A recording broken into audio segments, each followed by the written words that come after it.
Welcome back to the start of the 2025 bow season.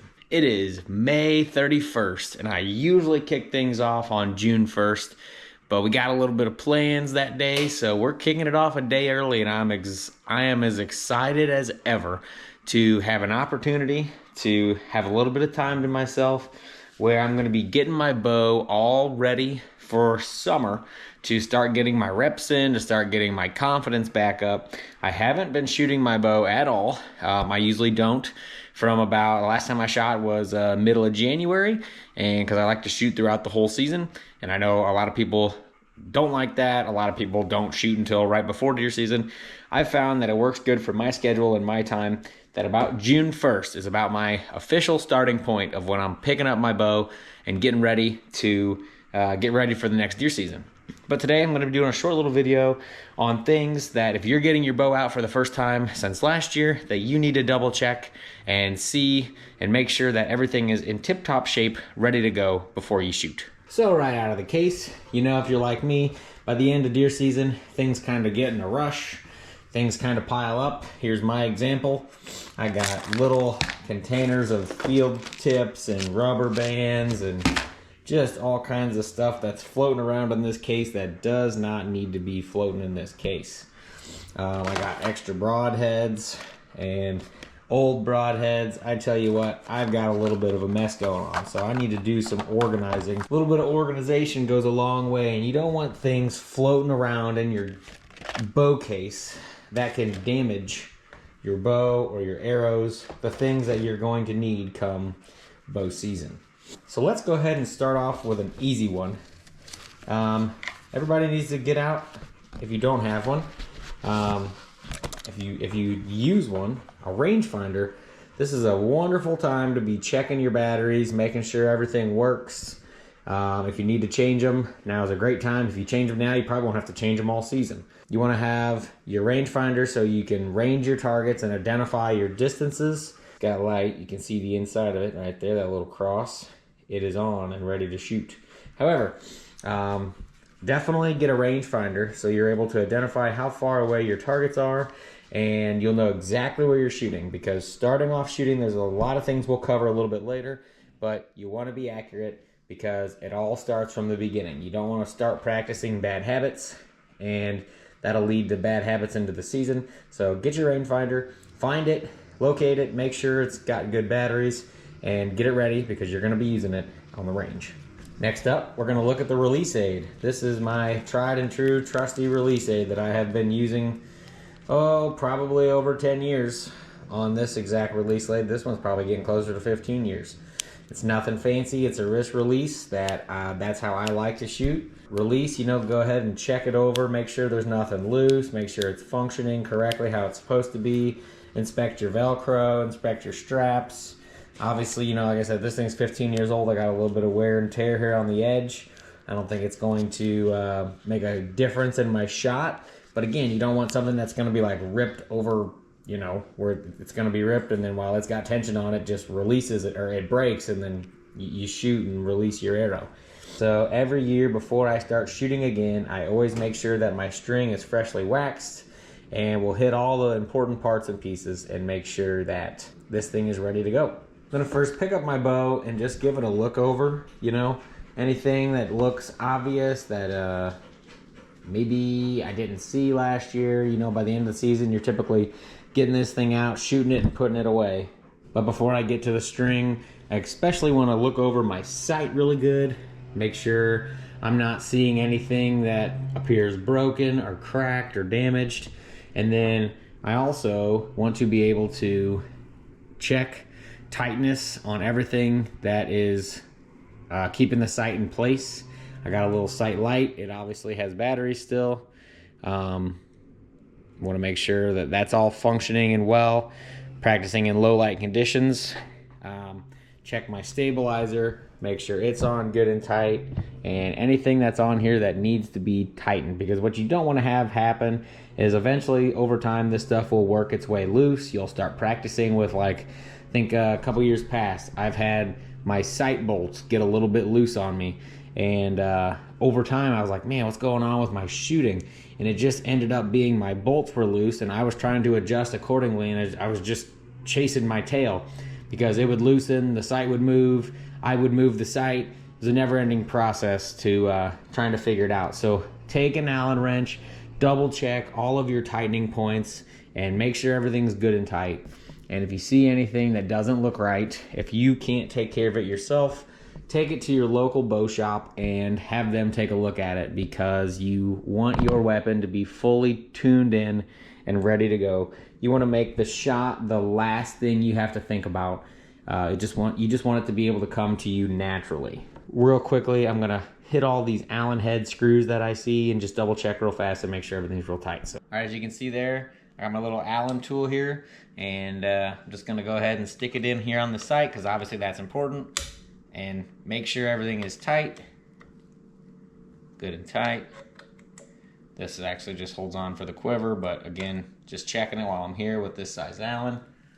Checking everything else out, making sure everything appears secured and tight. Now that we are done checking for tightness, we are going to start applying the string wax.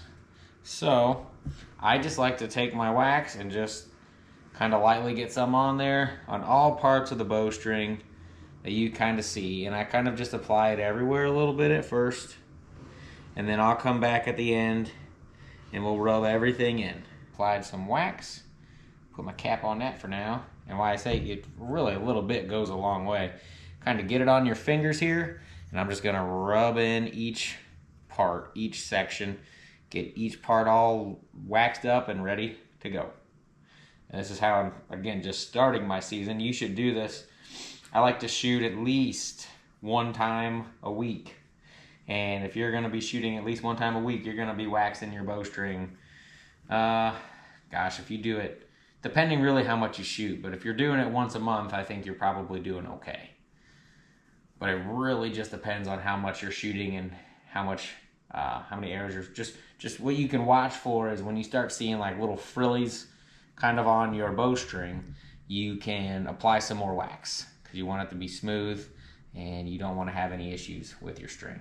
So I'm just taking my thumb and my pointer finger here and just kind of really rubbing it in on every single part of the open exposed bowstring, and not too bad. And that was that easy. So up next, we're going to be checking out our arrows. So a lot of options when it comes to your arrows, but first, I know for a fact last year I'm gonna have to go to my bow shop. And it's just something I do. I just kind of seem it's like, oh, it's the end of the year, I'll put this off until next year. Well, here we are, and I know I have some of my practice arrows that I've been using for a while, and I got some vanes that are peeling apart. That'd be an easy fix for me. This vane's starting to rip a little bit. So I need to get I need to go through all of my arrows, each and every one, and look for blemishes, anything that needs done. And if I typically wait till I get about a half a dozen or so, and then I'll take them in. My quote unquote better arrows for hunting only. So these three with my broadheads. I had a bad experience with my 2-blade Schwacker, kind of left a bad taste in my mouth. If you haven't seen that video, go check it out. It's from like last September. The story of Heartstopper is the name of the video, and shot him with the Schwacker 2-blade, and I don't know, say it was the shot placement. It's a really cool video. If you haven't seen it, go check it out over on our YouTube channel. It's about a year old. But so these are some older ones, but these are my arrows that I typically keep in my quiver, and I typically am just shooting and hunting with. That to say, I still need to do an inspection on all the vanes and the nocks and make sure everything's good. Even though I won't be using these arrows until closer to season, just so I know in my head what arrows might need to go to the shop if I have a vane that's peeling up, or if it's not straight. I want to show this trick that was taught to me. If you're new into bow hunting, maybe you don't know it, but if you're ever worried about your arrow being warped, and again, it's not such a worry whenever you are shooting these carbon fiber arrows, because they pretty much, you can pull them kind of funny. It's not like the old days where you shoot aluminum arrows. If you don't pull them out straight and perfect, they get a little bend or a little warpage.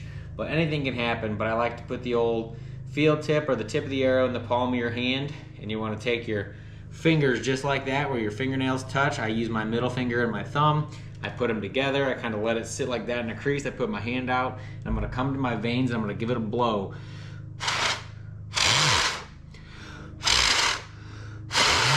And you see how it spins nice and smooth like that. You want it to not have a wobble, not have a weirdness in the veins. Kind of just a good way to check your arrows to make sure that everything is good and true and straight, because when you're shooting, you don't want any wobblage, you don't want any vein defects. It can help you figure a lot of that stuff out. Maybe you might miss it with your eyes, but I like to run that test on all of my stuff. So I right out the gate, not off to a good start of I have some arrows that need refletched, but that's why I take this time to go through my bow, and no matter what, just investigate everything, make sure everything's looking good and on cue. And really starting off, you know, I got to build up my back muscles again. So just shooting, even if I shoot 3 arrows and have to go back and forth and get them, you know, that's a good start to get the back muscles used to it again. And then really what's most important, and we'll get into this when we get out into the field in a little bit, is just taking your time and making good practice shots, and using good form goes the longest way that you'll carry through your shots. It will help you overcome if you're struggling with target panic or anything that's just affecting your shooting.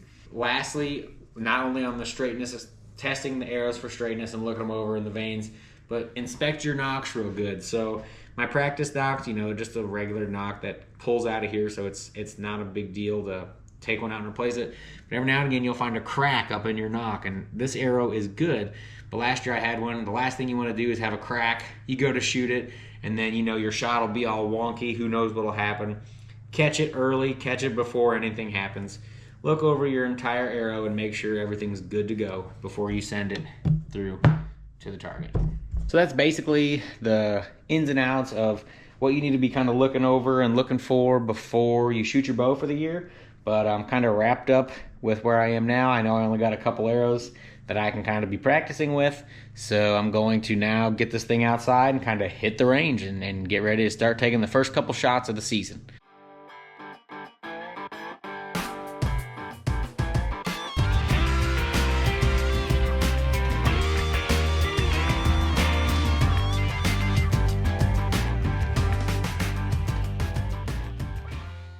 Alright, that time I aimed for center mass. I aimed for center mass that time and I missed left, so that's 20. 25, I still hit the dot. Not bad. That's about right where we want it.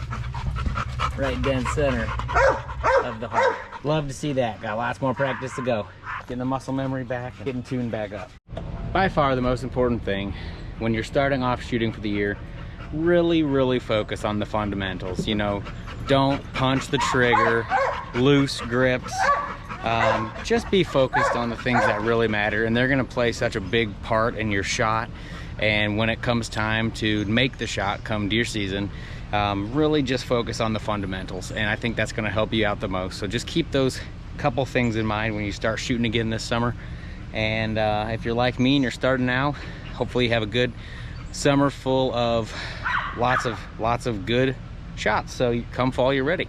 But check out your bow, check out your equipment, get ready for the season. And I think you're gonna, even if it takes a couple of weeks, if your bow's got to go in the shop or whatever, get the work done now so you're ready come deer season.